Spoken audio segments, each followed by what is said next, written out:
Above 30,000 feet, the air was thin, the cold was lethal, and conventional aircraft simply failed. What follows covers every significant high-altitude aircraft that flew during the Second World War. The Supermarine Spitfire high-altitude variants.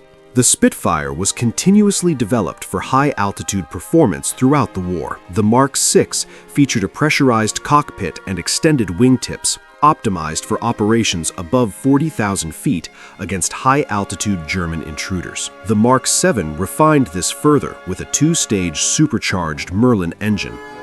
These variants sacrificed low-altitude performance for dominance at extreme height, intercepting high-flying reconnaissance aircraft and bombers that standard Spitfires could not reach. The Junkers Ju-86P and R. Germany developed the Junkers Ju-86 into a dedicated high-altitude reconnaissance bomber by fitting it with a pressurized cabin and supercharged diesel engines. The Ju-86P operated at altitudes above 40,000 feet, beyond the reach of most Allied fighters in 1941. The extended-wing R variant pushed operational ceiling even higher. It conducted reconnaissance over Britain and Egypt until improved Spitfire variants eventually reached its altitude, ending its period of invulnerability over British and North African targets. The Lockheed U-2 predecessor, the F-5 Lightning. The Lockheed P-38 Lightning, in its F-4 and F-5 photo reconnaissance configuration, flew at high altitude over Europe and the Pacific, using speed and ceiling rather than armament for protection. Powered by twin Allison engines with turbo-superchargers, it reached around 700 kilometers per hour and operated at altitudes where interception was difficult. Its range and speed made it the primary American strategic reconnaissance platform in multiple theaters, gathering intelligence that shaped Allied operational planning throughout the war. The B-17 was designed from its inception for high-altitude strategic bombing, operating its primary missions between 25,000 and 30,000 feet. Powered by 4 Wright Cyclones with turbo-superchargers, it reached those altitudes where its defensive armament was intended to form mutually supporting fields of fire. In practice, high-altitude formation bombing proved less accurate than pre-war doctrine anticipated, and the cold and oxygen demands at operational altitude imposed severe physiological burdens on crews. It nonetheless defined American strategic bombing for the European theater. The Boeing B-29 Superfortress. The B-29 was the most technologically sophisticated high-altitude bomber of the war, featuring a pressurized crew compartment that allowed crews to operate in relative comfort at altitudes above 30,000 feet. Powered by 4 Wright R-3350 radials with turbo-superchargers, it reached speeds near 575 kilometers per hour at altitude. Designed specifically to penetrate Japanese airspace from distances that required extreme range, it delivered the strategic bombing campaign against Japan from the Mariana Islands and ultimately carried the atomic weapons that ended the Pacific War. The Consolidated B-24 Liberator. The B-24 operated alongside the B-17 in the high-altitude strategic bombing role over Europe and flew long-range missions in the Pacific at altitudes that provided some protection against interception. Its Davis wing generated high lift efficiency suited to altitude operations, and turbo-supercharged Pratt & Whitney engines sustained power at height.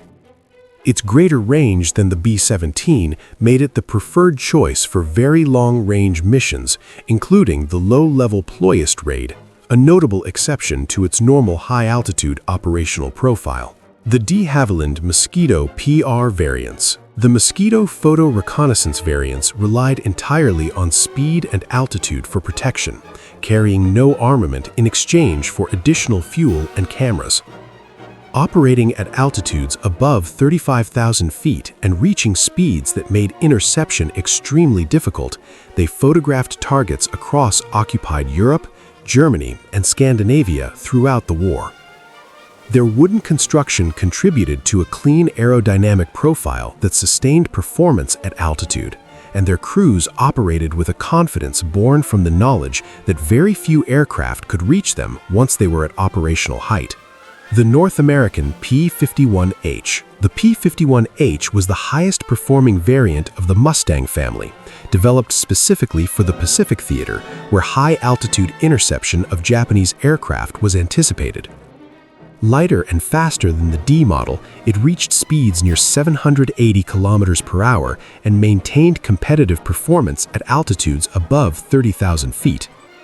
It arrived too late to see significant combat, but it represented the apex of piston-engine high-altitude fighter development in American aviation and influenced post-war interceptor design. The Republic P-47 Thunderbolt. The P-47 Thunderbolt was one of the finest high-altitude fighters of the war. Its turbo-supercharged Pratt & Whitney R2800 radial engine maintaining power at altitudes where other fighters lost performance rapidly. It reached speeds near 780 km per hour above 30,000 feet and proved a superior escort fighter at those heights, where it could defend bomber formations against Luftwaffe interceptors.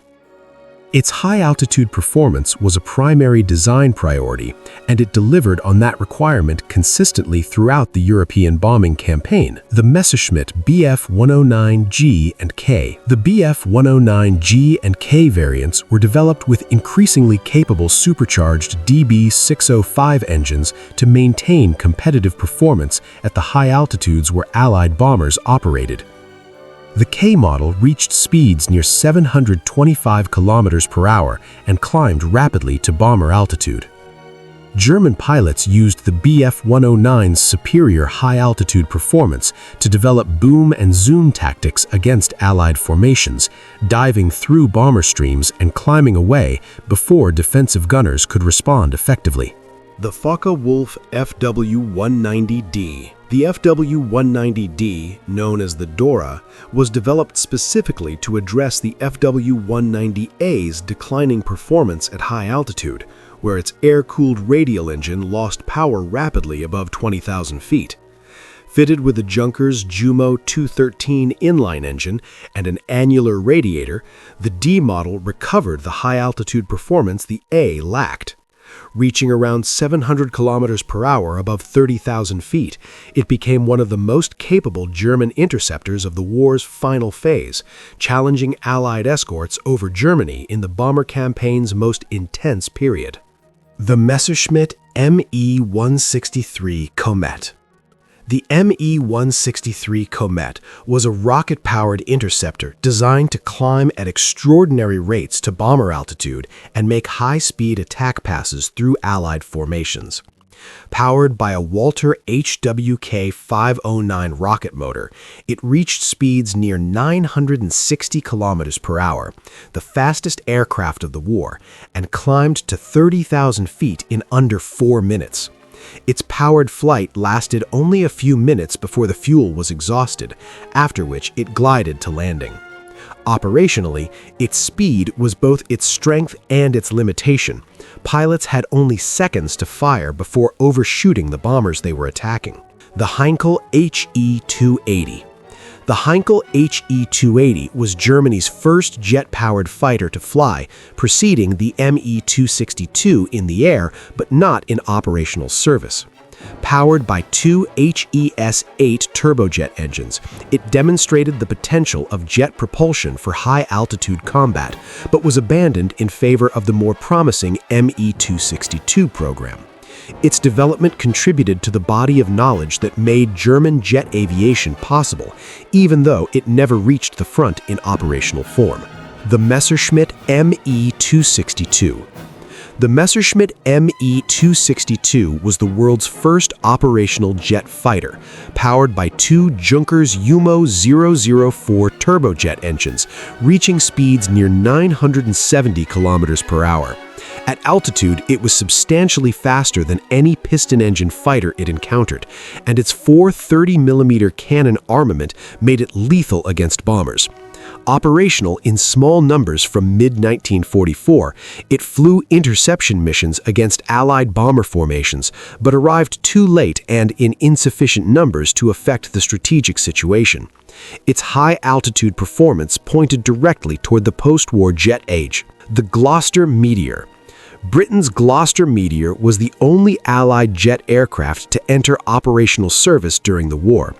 Powered by Rolls-Royce Welland turbojets, it reached around 660 kilometers per hour and was used primarily in the defense of Britain against V-1 flying bombs rather than in high-altitude combat operations.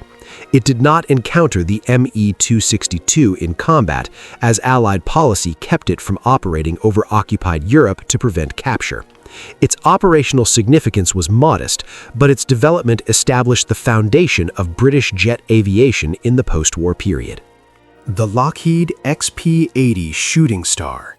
The Lockheed XP-80 was America's first operational jet fighter, developed with exceptional speed from concept to flight prototype. Powered by a British de Havilland H-1 turbojet and later an Allison J-33, it reached around 900 kilometers per hour and was designed for high-altitude interception. Two examples reached Italy before the war ended but did not fly combat missions. Its development established American jet fighter technology on a trajectory that would define post-war aviation, and its high-altitude performance capability represented a fundamental advance over every piston engine type it would have replaced. The Northrop XB-35 and YB-49. Northrop's flying wing bomber designs were developed during the war as ultra-high-altitude strategic bombers with minimal radar cross-section and exceptional range. The XB-35 piston-powered version and the YB-49 jet-powered one flew after the war's end, but their development was driven by wartime requirements for penetrating defended airspace at extreme altitude. They represented a genuine engineering vision for the future of strategic bombing, though developmental problems and shifting post-war priorities prevented them from entering service. The Focke-Wulf Ta-152H. The Ta-152H was Germany's most capable high-altitude fighter, a long-span variant developed by Kurt Tank specifically to operate above 40,000 feet. Powered by a Jumo 213E engine with a two-stage supercharger and nitrous oxide boost system, it reached speeds near 755 kilometers per hour at extreme altitude, where its extended wings provided the lift that conventional fighters could not generate. It entered service in small numbers in early 1945, flying escort for Me-262s and intercepting Allied reconnaissance aircraft. Those who flew it considered it the finest German piston engine fighter of the war, the Caproni-Campini N.1. Italy's Caproni-Campini N.1 was an early jet propulsion experiment that flew in 1940, using a piston engine to drive a compressor rather than a true jet engine. It was the first jet-propelled aircraft to complete a public cross-country flight, though its performance was far below what true jet engines would achieve. It contributed to the international awareness of jet propulsion as a viable direction for aviation development, even though its hybrid approach proved a dead end compared to the pure jet engine designs that followed. The Bristol 162 Bisley and high-altitude Blenheim variants. Britain explored high-altitude developments of the Bristol Blenheim family, producing pressurized variants intended for high-altitude bombing and reconnaissance. These developments did not reach operational service in the forms intended, but they contributed to British understanding of the engineering challenges involved in pressurization, supercharger development, and crew physiology at extreme altitude, knowledge that fed directly into the more successful high-altitude programs that followed. The race to own the high altitude drove aviation further in 6 years than it had traveled in the previous 3 decades. The pressurized cockpit, the turbo-supercharger, the jet engine, all were forged by that contest, and all outlasted it.